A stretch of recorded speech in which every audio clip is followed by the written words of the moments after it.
Yo, welcome to Big E's YouTube channel. You can tell it's nighttime. We got projects to do. Used to that third shift life, so this is when I'm alive, is at night, alright? So, welcome. First of all, I want to give a shout out to my favorite new store, Big Lots. Check it out. I don't know if you can see that. It's the clear can of Monster. Hydro, mean green. 60 cents a can. Gotta love it. Living that strike life. Anyway, I want to give a shout out to my boy Brandon Latimer, aka Mocha, aka Shithawk. Shout out to him. He was at Bacon Fest today. Give much love out to him. He was showing me love. So check out his YouTube channel, Brandon Latimer, Latimer. Check him out. All right. Anyway, enough of that. Back to business. Today we got the freaking train wreck truck here. As you can see, I'm gonna hook you guys up, give you the underneath shot here of what we're doing. Now I'm gonna explain what we're doing once we get under here. So let me put you guys where you belong. So right now, let me help you out here a little bit and explain what we're doing. Okay, so what we're doing, we're underneath the truck, obviously. Oh, so, and I just spilled my drink. Anyway, we're underneath here. Got the exhaust here that comes off the downpipe. If you recall my last video, we put a crankcase evacuation system on the Camaro to suck out the crankcase pressure. Relieves any pressure, obviously, from blow-by gases and stuff like that. But the other positive effect it has is oil leaks, because it takes all that pressure out. You know, when you have oil leak out of valve cover, gasket, front cover, anything, a lot of times that's caused by pressure. So anytime you can remove the pressure from the crankcase, it will decrease the percentage that you're going to have an oil leak. So this thing, I put new seals on it, still has some leaks, and because it's a turbo, you get really high spikes in crankcase pressure when you're under boost. So it's kind of like a science experiment. So this is what I'm doing. I want to put the tonight I want to weld the vent tube in, drill the hole and get it welded in. And then on my next video, we're going to drill the valve cover and finish it up. So what I'm going to do is we're going to get started here. I'm going to reposition the camera here for you so you can watch as I'm doing it. And hopefully this won't be too bad. So I'm going to explain real quick what I'm going to do. I'm going to drill a pilot hole into the exhaust here. Let me move this over for you. Okay. Freaking A. Everything's falling, not working right now. So anyways, you can see the exhaust pipe here. So I'm going to drill a pilot hole here. And then I'm going to drill a 1/2-inch drill hole in there so I can get my step drill bit in. Once I get the step drill bit in, put that in, and I should be able to open it up to get the vent tube in there and then weld it up. And that's pretty much what we're going to do, okay? So, first things first. We have to prepare the pipe. We have to prepare it. So, any loose paint, rust, etc. Now I'm using about 100 grit sandpaper. Just get off what you can. Hopefully, I can burn through it with the welder. But I still like to prep it. And sometimes this step takes a little bit longer than you think. I thought it would be going right through, but you can see we're getting there. Now, I want to take a center punch, and I want to run the tube. I want to have room that I can weld. So I'm actually going to have it come out a little bit, probably like this. Okay, so it's actually going to stick a little below the frame. But with the clearance of the truck, we should be fine. So I'm going to go ahead.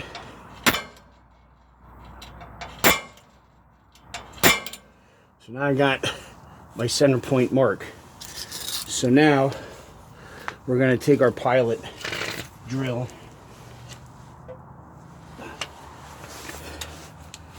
And we're going to, what you want to do is take that tip, if you can see it. there should be a point on your drill bit, and you put that in where the center punch mark is.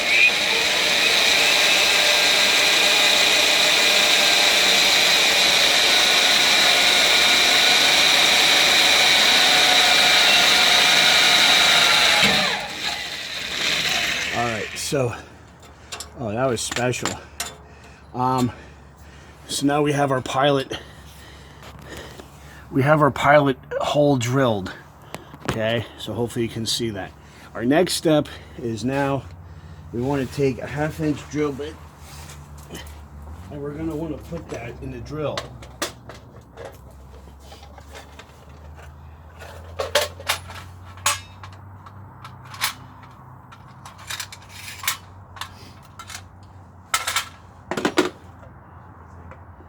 Okay, so now this is the drill bit we're going to be using now. And that should make it that I can get, once we drill the hole out like that, that should make it that we can get in there with the step drill bit. So let me go get, forgot my key. Let me get my truck key.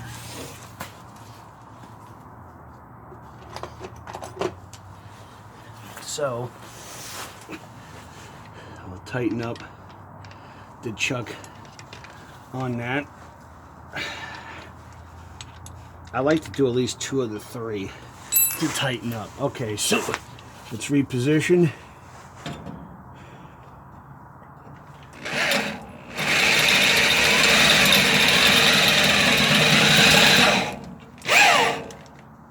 Yep, must almost.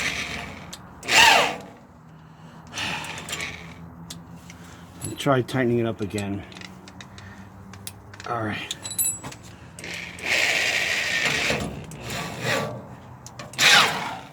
Be careful not to break your wrist. I don't know why this thing can.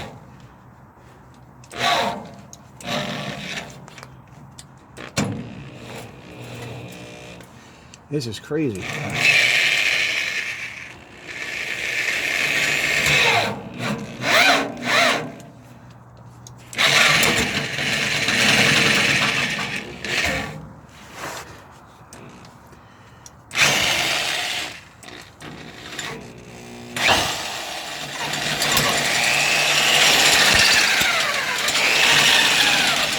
Okay, I'm not sure what caused that, but anyway, I went in on an angle and it deburred it, so I was able to get the hole done. So now our next step is going to be the step drill bit.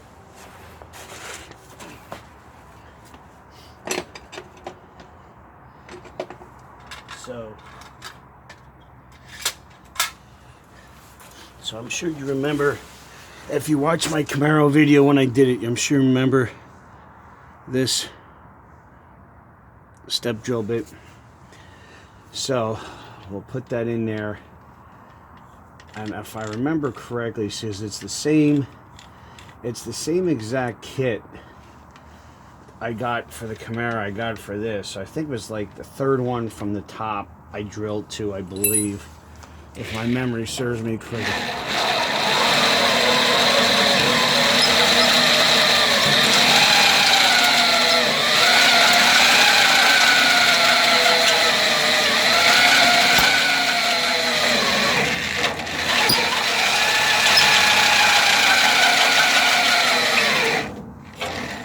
Alright, so, whoops. Let's clean that up.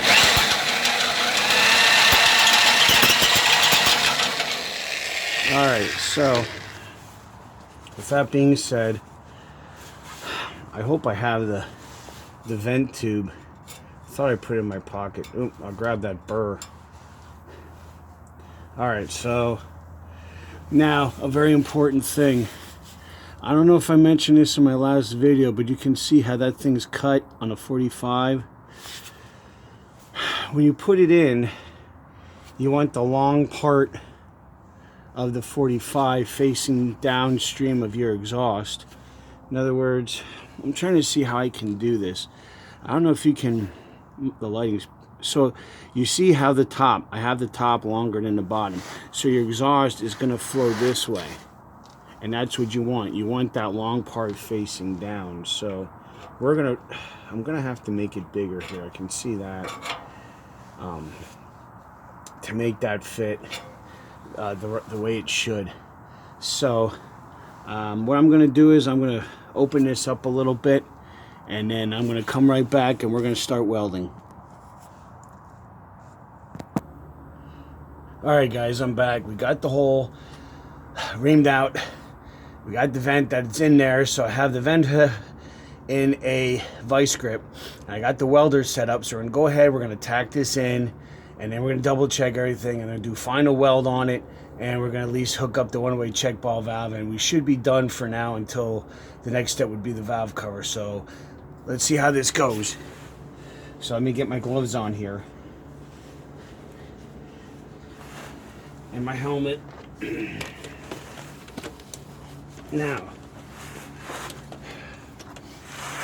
like I said, we gotta make sure we have that position correctly. I'm thinking something like that. So, see if I can get this tacked in for now.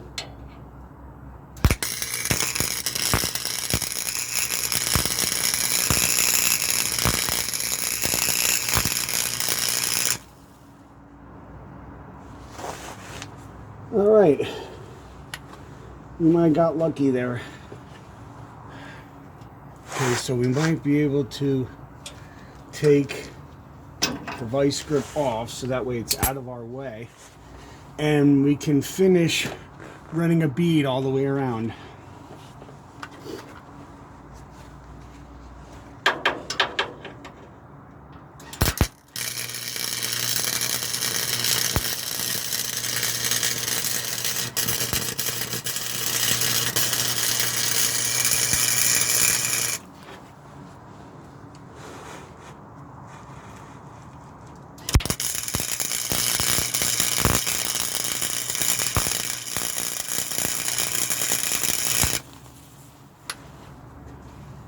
Alright, let's let that cool down a little bit, and we're gonna go ahead and see,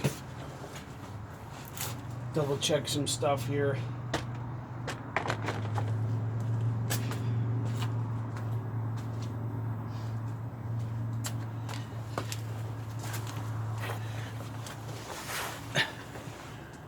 So we're in pretty good shape. So now we can take our one-way check valve. We're going to screw it on there.